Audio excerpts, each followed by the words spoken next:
Story 1, maybe a cognitive test, but I do not think a president needs to be that physically fit.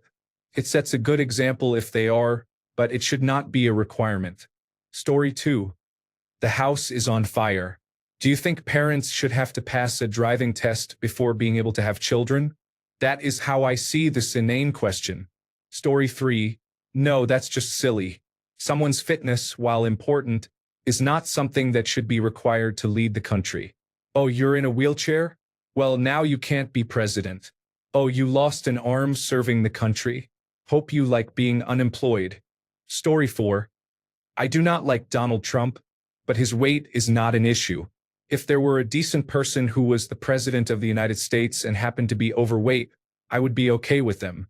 Story 5, this would require a constitutional amendment to change. I cannot fathom that this is really an honest question.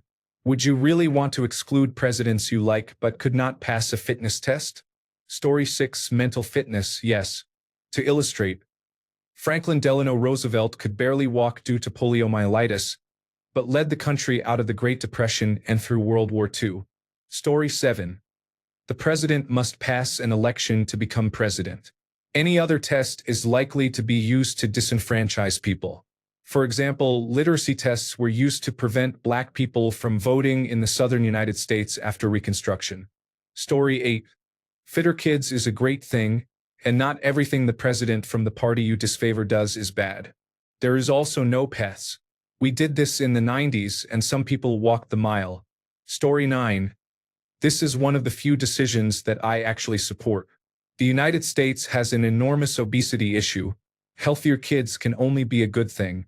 Could I be a cynic and say the Republican Party will find a nefarious way to ruin someone's day with this? Of course. But at face value, this is good. As for Donald Trump, what he needs is a cognitive dissonance and personality evaluation from a neutral, unbiased party. Story 10, generally speaking, the president should be in good physical and mental health. However, expecting an 80-year-old man to start a fitness regimen is unrealistic. Frankly, we need to elect people who are not receiving newsletters from the American Association of Retired Persons. Story 11, what if someone who happened to be in a wheelchair was otherwise highly qualified to be president, but we said, no, sorry, you can't do push-ups or run a mile, so your brain must not be good enough to be president. That would be a joke. The presidential physical fitness test is not a barrier. If a child doesn't pass it, they don't get excluded from activities. It is simply a way to encourage children to stay in shape. Story 12. Let's see what happens when you cut funding for physical education for years on end and then bring back fitness tests. Guess what? The kids are out of shape and are getting very little exercise in school. And what about eliminating the Department of Education? Who is going to run this? Immigration and Customs Enforcement? So dumb as always. Story 13. No, the physically disabled should not be excluded arbitrarily. The president and all elected officials at all levels should, however, need to pass the citizenship test before running. Story 14. No, it is a ridiculous request. The whole point of these tests is to encourage fitness in growing children, not the teachers, not the parents, and not an elected official. Story 15. No, the fitness test is not for 70-year-olds. Also, nobody needs to pass the fitness test. There is no penalty for failure. Story 16. Society has an obligation to keep children healthy. Once they become adults after completing their education, it is their own responsibility. Story 17. Yes. Obviously, you cannot hold a senior citizen to the same physical standards as children, so the presidential fitness test should be very simple. If the president can dodge a shoe, they are physically fit for the job. Maybe we would not have had to deal with politicians like Donald Trump and Joe Biden if this had been the fitness test. Story 18. It is strange that he would bring it back considering his perspective on physical fitness, where he believes people are like batteries, and regular exercise drains your battery and shortens your life. Personally, I think he just wants fit children to work in the mines. Story 19. That does not make sense, but bringing back the fitness test for children is a great idea. I am 37 years old and I can outrun my 10-year-old nephew in both speed and endurance, and that is not acceptable at all. Story 20.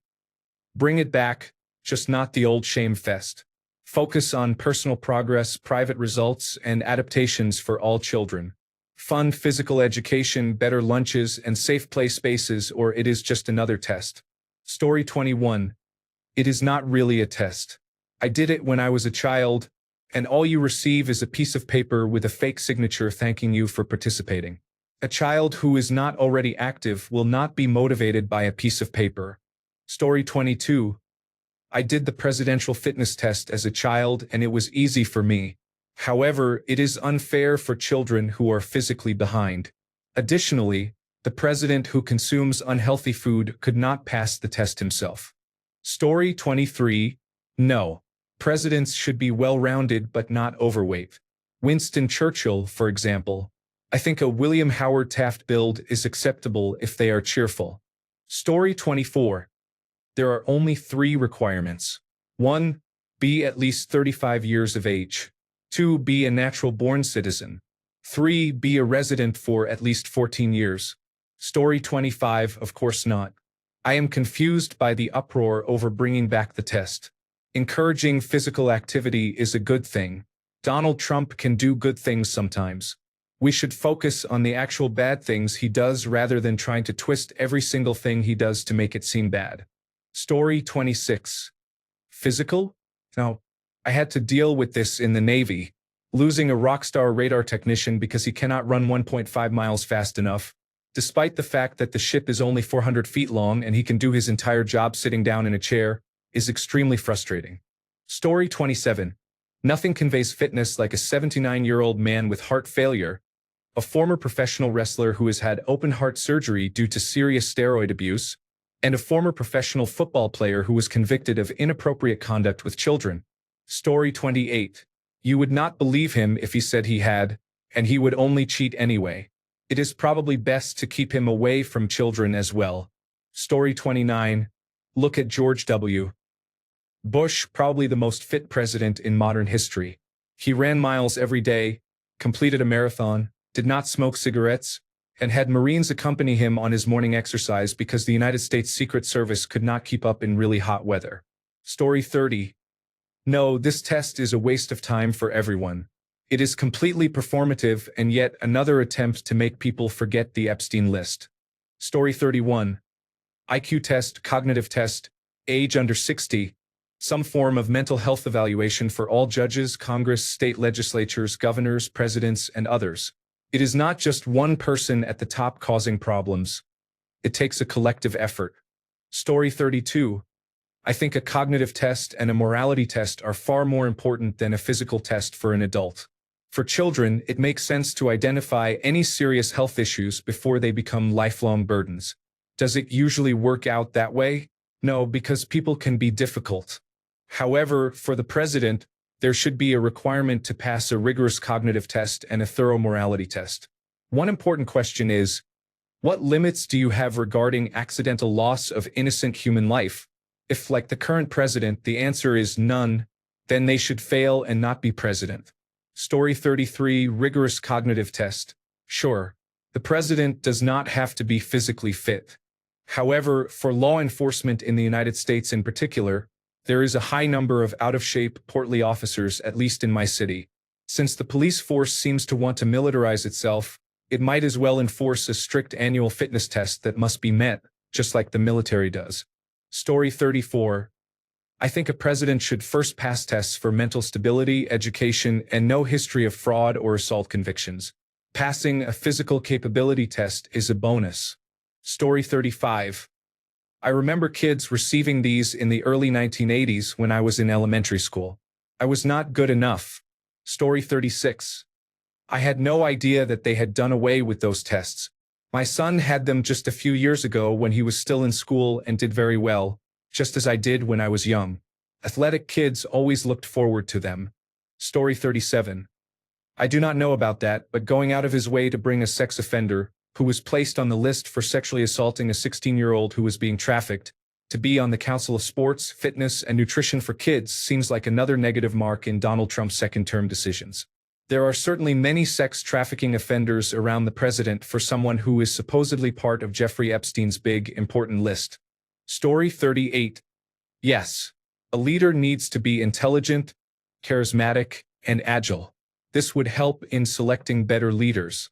Story 39. Should fitness be taught in public schools? Yes. Do I have a hard time supporting a policy proposal for fitness education from a man who believes we have a finite amount of energy in our lifetime like a battery, and that exercise speeds up our use of that energy, resulting in an earlier death? Yes. Story 40. No, because they are all 80 years old and would die. Also, Donald Trump sexually abuses children. That is probably why he wants to watch them run. Story 41. This is a great idea. I can't see how any proper executive can have the stamina, energy, and endurance to make decisions like that. What is being a president if not doing 20 pull-ups after you sign each bill? As others have posted in this thread, physical fitness equates to cognitive ability as well. Of course, so do genetics, upbringing, and many other factors, so we should absolutely govern our way to the perfect human to be president. But you know what? You know who else needs to make rational, optimized decisions? The voters. Maybe we should hold a physical fitness test to make sure you are physically, and therefore cognitively, able to vote. It is those unfit individuals that cause problems in the first place, so it is fair that only the capable, the ideal candidates, if you will, should be making these decisions.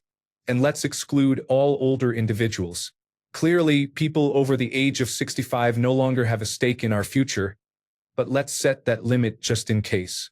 In fact, we need to ensure everyone has a stake in our future. Maybe voters who want to make decisions should have some sort of stake in what happens. Perhaps they must own property or provide a financial contribution to prove they are worthy to dictate our future. We can call it a poll tax. The important thing is not that the people get to choose who runs. We need to enact a series of tests to make sure the right people get to decide. Story 42. Politics aside, I am glad we are bringing it back. Our youth have become sloppy and obese.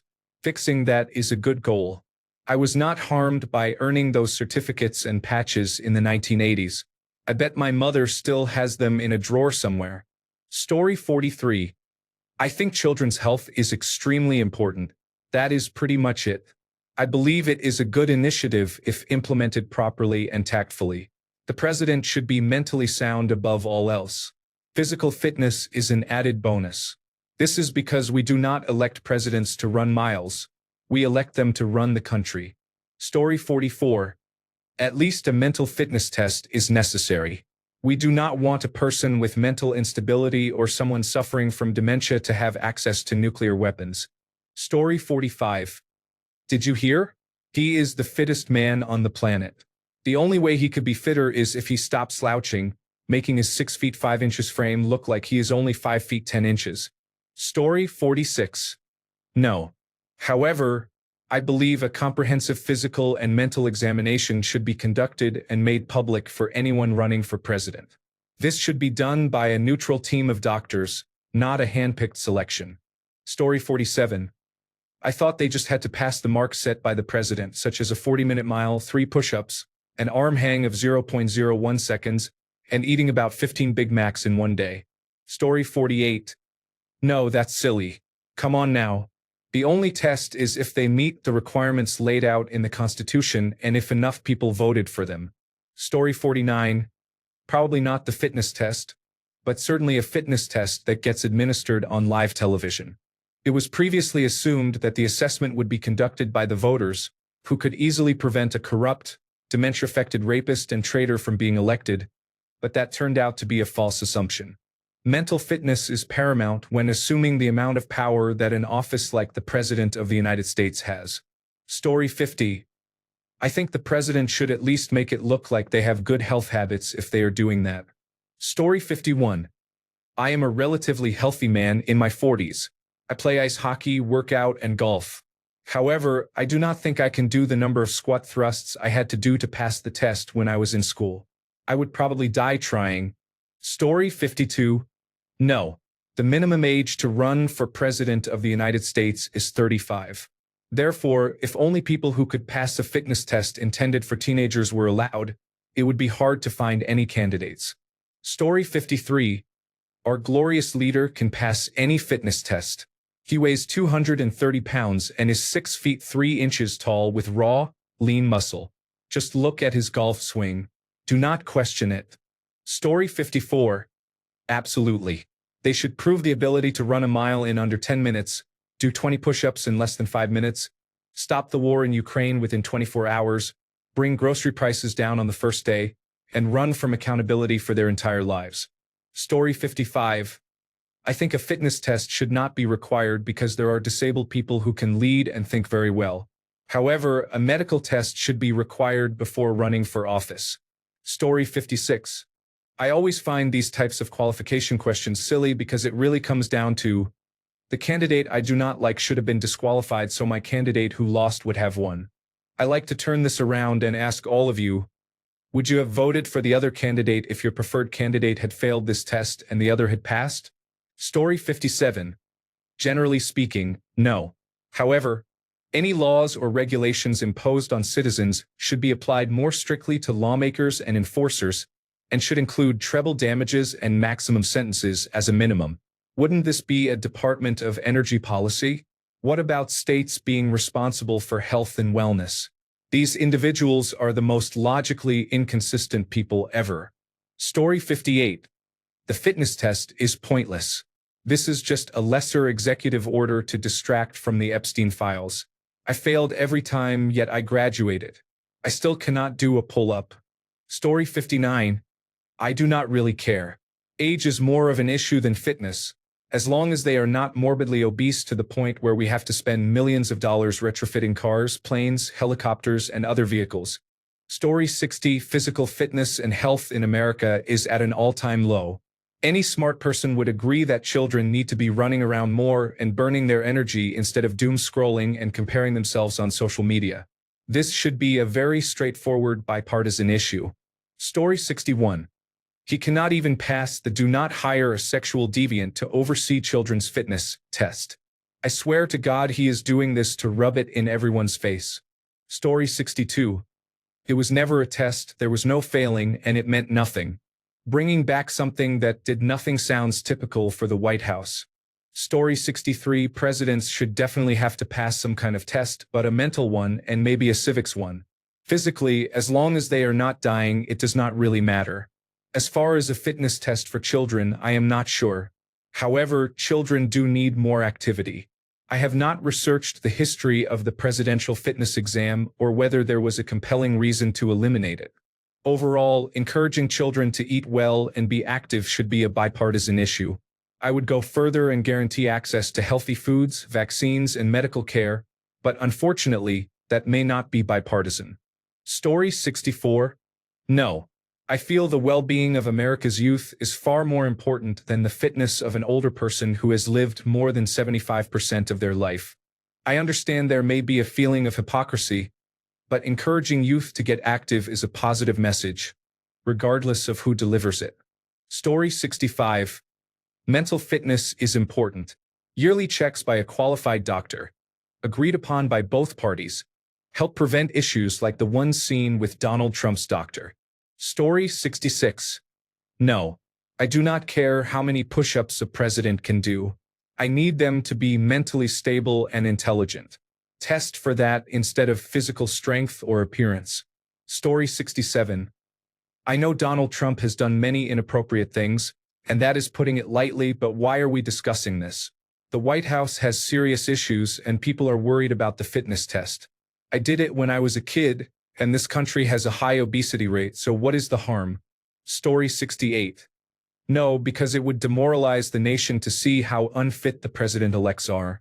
I feel the same could be said of a written cognitive test. Perhaps if it were to check that they are of sound mind, it might be acceptable. There may also come a time when physical disability could hinder the performance of an otherwise capable individual. Story 69. Sit-ups are ineffective. The entire test is outdated and should be redesigned. Otherwise, this seems like a reactionary political stunt. Story 70. What is the focus of this question? Are Americans overweight and unhealthy, and do we need help or not? Reddit cannot take a clear position. If Americans, especially children, are heavier than ever, shouldn't we be glad there is some attention on this issue? Have we become so misguided that we are discussing disqualifying physically disabled people from running for office because Reddit users dislike former President Donald Trump for valid reasons? Story 71. I took the Canadian fitness test for children every year. I could not run very well and received the lowest possible grade each time. I did not find out I had a muscle disease until my 20s. Therefore, it is not much of a test if it cannot actually identify which children have problems. I was accused of being lazy a few times, though. Story 72. Yes, we should not elect anyone president who did not pass this fitness test or an equivalent when they were children. Story 73. What I think these posts fail to appreciate is the reality that many people, and this is not my own view, are pretty much okay with double standards and paternalism in general, especially towards children. Thus, pointing out a double standard to them is not the gotcha moment it seems like. Many people, whether they articulate it academically or not, believe that the world is inherently unfair and dominated by power above all. They feel there is no sense or hope in trying to fix it, so any reasonable person would try to secure the best position they can. This is very much the worldview of Donald Trump and most people in his orbit. Most people who go on Reddit, myself included, have a very different idea about fairness, selfishness, power, and what can be done to address the problems we face in the world related to these concepts. I also do not think people who hold that worldview are inherently evil. Donald Trump is, but not every person or voter who shares that perspective, because the idea of power above all has not been totally disproven, even if it is my intent in life to disprove it. Story 74. No, because if children are fit and the president is not, then they have a better chance of escaping from him. Story 75. They do not need a test until they have had a year of everyday exercise at school like in the old days. Jumping jacks, running, planks, or push-ups. Story 76. The only fitness test that mind readers care about is the political fitness test. Truth. Everyone else is a Nazi. Story 77. If children have to run a mile and do pull-ups, then the people running the country should at least be able to walk up a flight of stairs without wheezing. Fair is fair. Story 78. If you want fitness tests for promotion, join the Marine Corps. There is a reason that we are known as crayon eaters. Story 79. In a democracy, the people determine the criteria they use when deciding who to vote for. More restrictions on eligibility take power away from the voters. I support the people deciding if a candidate is qualified. Story 80. The president should not have to pass a fitness test. Climbing a rope and doing pull-ups are not essential skills for a president. Story 81. No. Just because someone is not physically fit or able-bodied does not mean they are not fit to be president. Story 82. Would be very funny, but no. Cognitive test would be much more worthwhile, but even then I would have zero faith in either party to not make that a total disaster. The Democrats did the weekend at Bernie thing for more than 2 years, and that's why we have Trump. Story 83. The fact that the vast majority of children today can barely do 5 push-ups and most cannot run a mile to save their lives is absolutely terrible. The physically weaker students from the 1980s and 1990s were athletes compared to the average child now. Story 84. The president just wants the fittest 13 to 15-year-old girls. That is what people say. The fittest, the firmest, the perkiest, the lithest. Story 85. Even if my doctor smokes but advises me that I should not smoke and informs me of all the ill effects, should I not still listen to him? He is still correct. People have been led astray by the old saying, "Isn't that like the kettle calling the pot black?" as they lose sight of the fact that the kettle was factually correct. The pot is black. We get too concerned with whether someone is a jerk or not and think that takes precedence over facts and truthfulness. Story 86. I like that fitness standards are coming back for children. I do not think that passing the fitness test should be a requirement for any president. I do not need the president to be able to play golf, basketball, or bicycle. I would like to think that they are at least in good enough shape to complete their term, but that is about it. The person could be chain smoking in a dark office all day for all I care if they are doing a good job, and that might actually be better than the number of rounds of golf and vacations that presidents take. Story 87. The fitness test has been improved and expanded. Not only should he have to take the test, but he should also be ridiculed based on his performance so that he understands why the program was improved in the first place. Why did Donald Trump do this? to undo something Barack Obama did. That is it. Donald Trump cannot pass a citizenship test either. Story 88. I am more concerned with the fact that he put a registered sex offender, who had sex with a 16-year-old, in charge of the youth fitness program. And somehow we are supposed to think that Donald Trump is not a pedophile when he repeatedly tries putting known pedophiles into high offices. Story 89. The point is to make the children healthier. What does the president's physical fitness have to do with that? Story 90. Considering he hired a pedophile to run this, I think their passing a test is not the same as what you are suggesting here. Story 91. I don't care about him. Let him eat 100 burgers. I do think it's a good idea. Why did encouraging fitness become bad? I understand the bullying part, but people completely overcorrected the situation. I hope they take the next obvious step of offering healthy food for lunches. I don't care how they get there, just get there. In my opinion. Story 92. Cognitive test, perhaps, but physical, no. A person can be physically disabled but mentally sharp. Franklin Delano Roosevelt was in a wheelchair but still able to work. Stephen Hawking also ended up in a wheelchair and was unable to speak without technology. Senator Max Cleland lost his right arm and both his legs in the Vietnam War but still became a senator and Georgia's Secretary of State. Even John McCain suffered physical disability due to previous injury during the war. People can do the job even if they are physically disabled. Story 93. As a Democratic employee and school staff member, I am fine with this. Fitness is essential to success in all areas of education. No, as overweight and unpleasant as Donald Trump is, he should not be required to pass a fitness test. A cognitive or literacy test, on the other hand, should be considered. Story 94. If children need to pass a fitness test, why should the president not? Leading a country should require more than just standing upright. Story 95.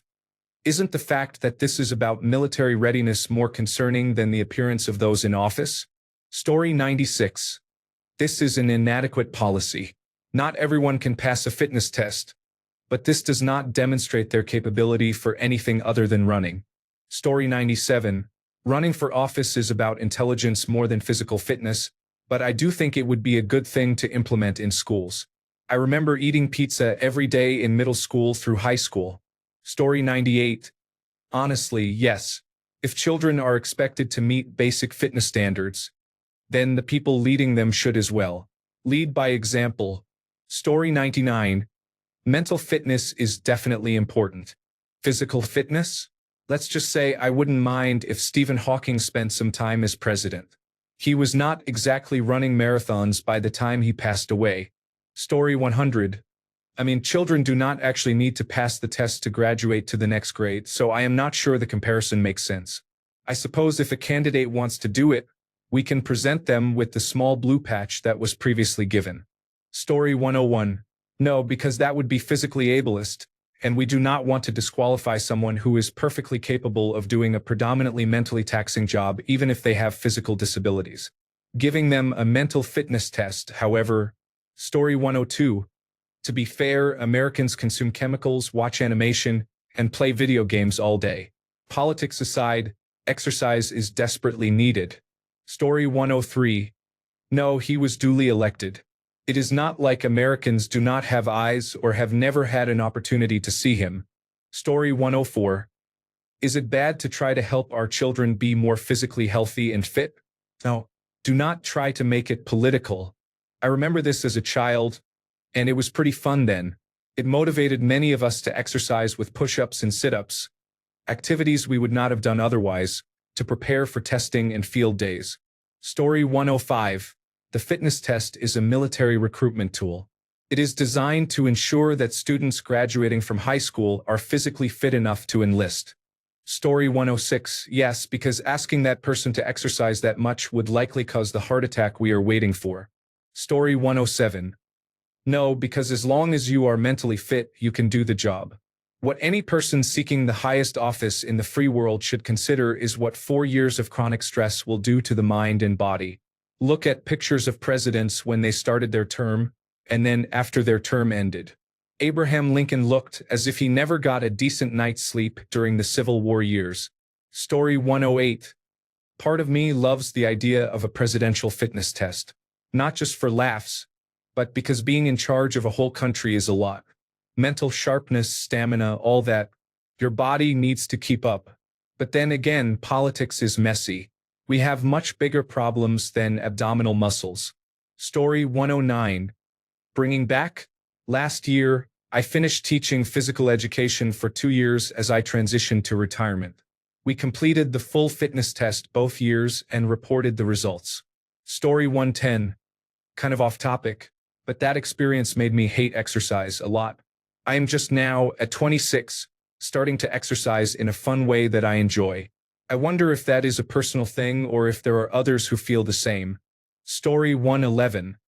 People invoking ancient times who clearly have some romanticized vision of it. People specifically criticizing the current Oval Office occupant with statements such as, "Before the president can do that, he should be able to pass the test confirming he is not a felon or pedophile. If he fails, he should be removed from office and replaced with his most qualified opponent." And/or, "Let's see all politicians do it on television first because it is funny when elderly people fall down." Story 112. The expectations and capabilities for physical fitness among children and older adults are substantially different. Story 113. I remember Fox News strongly criticizing Michelle Obama for years because she wanted children to have healthy foods at school. Now they care about fitness? The entire Make America Great Again movement is disingenuous nonsense. Story 114. My understanding is that Donald Trump completed one and was declared by doctors as the healthiest man who ever lived. Story 115. If the test can become a scam somehow, it will be implemented immediately. They will probably sell medals with Olympian Donald Trump's artificial intelligence body on them. Story 116. The fitness test should be a survey on the general overall health of students. As long as fitness does not become a requirement for graduation, I am fine with it. Story 117. Yes, there should be a public fitness test and intelligence test for presidents that cannot be manipulated. Story 118. I am very skeptical of any test for fitness or intelligence because it enters eugenics territory. However, for the president, vice president, their cabinet, and department officials, there should be a cognitive test and a physical fitness test for all defense leaders. Story 119. As an adult, I have realized how harmful fitness testing is for children because it is not implemented properly. In professions where fitness testing is required, such as professional athletics and the military, people train specifically to do well on the tests for weeks leading up to them. While I am sure some schools do that, none of the ones I attended ever did. We would just show up and be told we were running the mile. There were not always warm-ups. Additionally, children often push themselves past the point they should in order to pass. All of that is extremely harmful and can lead to injuries. Therefore, I do not think the president or anyone should be required to pass a fitness test of that sort, at least not without a major overhaul of how they are administered, ensuring proper training and warm-ups for everyone taking them. Story 120. Yes, and it needs to be broadcast for transparency. Hell, Mr. President, just show us 3 actual push-ups and then go climb that rope. I would pay big money to see that. Story 121. Only individuals seeking to reinstate the presidential fitness test should be required to pass it. Story 122.